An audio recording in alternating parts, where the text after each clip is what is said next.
السلام علیکم، میں گریڈ 5 کی اردو ٹیچر میرا آج میں نے آپ لوگوں کو کاروان اردو میں صفحہ نمبر 25 پر کام کروایا ہے۔ صفحہ نمبر 25 پہ آپ دیکھ رہے ہیں یہ الفاظ دیے ہیں کہ ہمیں متضاد موم ہے، یہاں آئے گا لوہا، موت کا ہے زندگی، پکا کا ہے کچا، محبت کا ہے نفرت، آگ کا ہے پانی، خرقت کا ہے قربت۔ ٹھیک ہے، یہ الفاظ متضاد کیے۔ اس کے بعد میں نے جو آپ لوگوں کو ہوم ورک دیا ہے نثر نگاری۔ نثر نگاری کیا ہے کہ خوب سوچ کر اپنا کوئی ایسا واقعہ یا دلچسپ انداز میں تحریر کیجیے جب آپ کو کسی بات پر بہت غصہ آیا ہو اور آپ نے غصے پر قابو پا لیا، یا غصے کا جواب خوب اظہار کیا ہو اور جب غصہ کم ہوا ہو تو افسوس اور شرمندگی۔ اس پہ آپ لوگوں کو نثر نگاری کرنی ہے، ٹھیک ہے۔ اس کے بعد ہم نے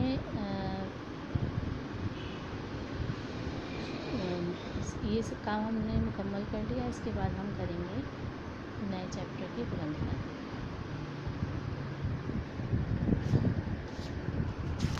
سبق ہمارا ہے نوجوان سے پسند، اور اس کی بلند خوانی کر لیتے ہیں۔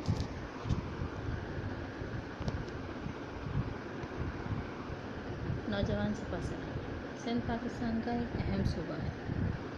صوبہ سندھ کو باب الاسلام بھی کہا جاتا ہے۔ باب الاسلام کے معنی ہیں اسلام کا دروازہ۔ سندھ کو باب الاسلام اس لیے کہا جاتا ہے کہ ہندوستان اور پاکستان میں سندھ وہ جگہ ہے جہاں سب سے پہلے اسلام آیا ہے۔ آئیے جانتے ہیں سندھ میں باضابطہ اسلام کس کے ذریعے آیا، کس طرح پھیلا۔ اس سبق کی بلند خوانی درست تلفظ اور تاثرات سے کی۔ ایک دفعہ لنکا سے کچھ بحری جہاز عرب آ رہے تھے۔ ان جہازوں پر تجارتی مال لدا ہوا تھا۔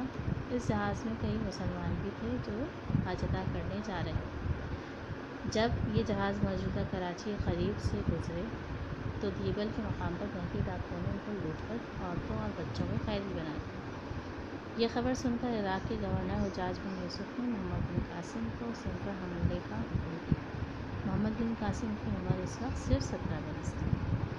اس بہادر نوجوان سپہ سالار نے ذمہ داری سنبھالتے ہی سندھ کے راجہ ظاہر کو خط لکھا: تمہیں اپنی فوج، ساز و سامان اور ہاتھیوں پر ناز ہوگا، مگر مجھے صرف اللہ پر بھروسہ ہے، کیونکہ ہار اور جیت اسی کے ہاتھ میں ہے۔ محمد بن قاسم 12,000 فوج لے کر خشکی کے راستے سن 711 عیسوی میں سندھ پہنچا۔ سپاہیوں اور اسلحے کے علاوہ شہر کی مضبوط حصیروں کو توڑنے والی مشین بھی، جسے عربی زبان میں منجنیق کہتے ہیں، لشکر کے ساتھ تھی۔ نوجوان سپہ سالار نے سندھ پہنچتے ہی دیبل پر حملہ کر دیا۔ کئی روز تک جنگ جاری رہی مگر کامیابی نہ ہوئی۔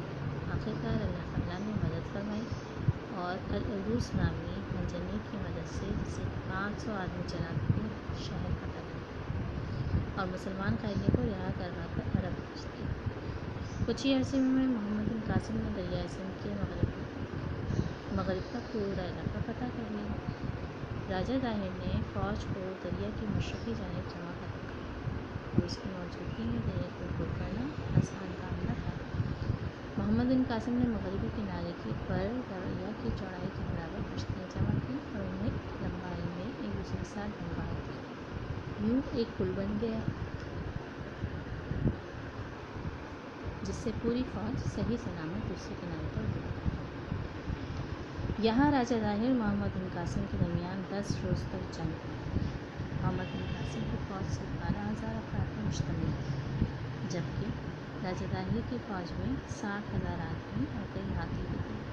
مسلمان بہت پرجوش تھے۔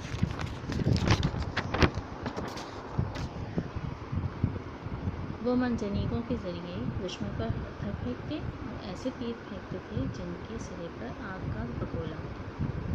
وہ تیر جہاں گرتے وہاں آگ لگ جاتی، جس سے راجہ ظاہر کی فوج میں شامل ہاتھی ڈر کر بھاگے تو اپنی ہی فوج کو روندتے ہوئے میدان چھوڑ گئے۔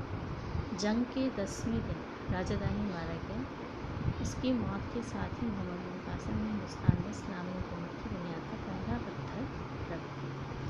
سندھ کی فتح کے بعد محمد بن قاسم نے ملک کا انتظام اتنے اچھے طریقے سے چلایا کہ بہت سے ہندو سپاہی بھی اس کی فوج میں شامل ہو گئے۔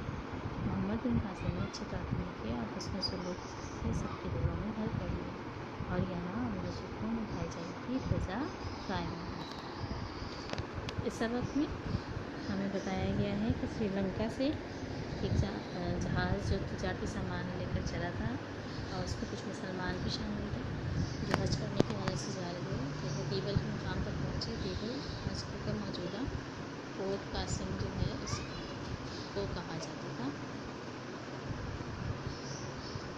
وہاں جب پہنچے وہ جہاز، تو وہاں پر بحری ڈاکوؤں نے ان کو لوٹ لیا، قبضہ کر لیا جہاز کا اور دو بچوں کو قیدی بنا لیا۔ اب جب اس بات کی خبر عراق کے گورنر حجاج بن یوسف کو پہنچی تو انہوں نے کیا کیا، محمد بن قاسم کو سندھ پر حملہ کرنے کے لیے بھیجا۔ اس وقت محمد بن قاسم کی عمر صرف 17 برس تھی۔ 711 عیسوی میں اپنی 12,000 فوج کے ساتھ دیبل پر حملہ کرنے کے لیے پہنچا۔ ساتھ اس کے اسلحے کے ساتھ ساتھ اس کے پاس منجنیق بھی تھی۔ منجنیق ایک ایسی مشین کہتے ہیں جس کے ذریعے پتھر پھینک لیے جاتے ہیں اور جہاں وہ پتھر جا کے گرتے ہیں پوری طاقت کے ساتھ وہ جگہ ٹوٹ جاتی ہے۔ اب 711 میں محمد بن قاسم وہاں پہنچے اور حملہ کیا۔ وہاں پر تھا ایک راجا جس کا نام تھا راجہ طاہر۔ راجہ طاہر جو تھا اس کے پاس 60,000 فوج تھی، ٹھیک ہے۔ محمد بن قاسم نے پر دیبل پر حملہ کیا اور کافی لڑائی کے بعد جو ہے وہ جب دیواریں حصیلیں توڑ دی گئیں تو اس پر شہر کو فتح کر لیا۔ العروس نامی منجنیق تھی جس کی وجہ سے دیواریں توڑی گئی تھیں۔ 500 افراد تھے جو چلایا کرتے تھے آدمی۔ مسلمان قیدیوں کو رہا کروا کر عرب بھیج دیا۔ راجہ طاہر نے فوج کو دریا کی مشرق کی جانب جمع کیا۔ مغربی حصہ محمد بن قاسم نے فتح کر لیا تھا، تو راجہ طاہر نے مشرقی طرف اپنی فوج کو جمع کر لیا۔ اب دریا کو پار کرنا بڑا مشکل کام تھا، تو کیا کیا محمد بن قاسم نے کہ مغربی کنارے پر لمبائی ناپ کر دریا کی اور کشتیاں جمع کی اور لمبائی ایک دوسرے باندھ دیا، جو پل کا کام دیا جس کے ذریعے سب چڑھ کر دوسرے کنارے پر پہنچ گئے۔ 10 دن تک وہاں لڑائی ہوتی، لیکن اللہ تعالیٰ کی فضل و کرم سے ساتھ ہونے کی وجہ سے 10 دن کے بعد راجہ طاہر جو تھا وہ مارا گیا اور پھر ہندوستان پر محمد بن قاسم کی حکومت قائم ہوئی۔ محمد بن قاسم جو تھا وہ اپنے عادات و اعتبار اور خوش اخلاقی کی وجہ سے اتنا زیادہ مشہور ہوا کہ راجہ طاہر کی فوجی بھی اس کی فوج میں شامل ہونے لگی اور وہاں کے لوگ جو تھے وہ بہت خوش تھے کیونکہ ہر طرف خوشحالی آ گئی تھی اور لوگ جو تھے جو اسلام میں بھی داخل ہونا شروع ہوئے تھے، ہر طرف پرسکون ماحول تھا۔ اس سبق میں کچھ اس طرح کی کہانی موجود ہے۔ نوجوان سے پسند اور یعنی محمد بن قاسم۔ اچھا، اب میں نے آپ لوگوں کو کاپی میں تعارفی صفحہ کے ساتھ یہ تمام نئے الفاظ لکھوائے ہیں جو آپ لوگ کاپی ڈاؤن کریں گے، تعارفی صفحہ بنائیں گے اور فہرست میں سبق کا نام اور آج کی ڈیٹ ڈالیں گے۔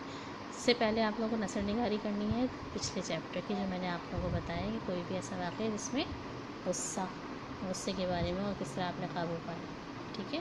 وہ نثر نگاری کرنی ہے، اس کے بعد آپ لوگوں کو تعارفی صفحہ بنانا ہے، اس کے بعد یہ آپ لوگوں کو نئے الفاظ لکھنے ہیں۔ نمبر 1 پیسہ، نمبر 2 تجارتی مال، نمبر 3 لدا، نمبر 4 منجنیق، نمبر 5 العروس، نمبر 6 باب الاسلام، نمبر 7 حسن سلوک، نمبر 8 آگ بگولا، نمبر 9 دیبل، نمبر 10 انتظام، ٹھیک ہے۔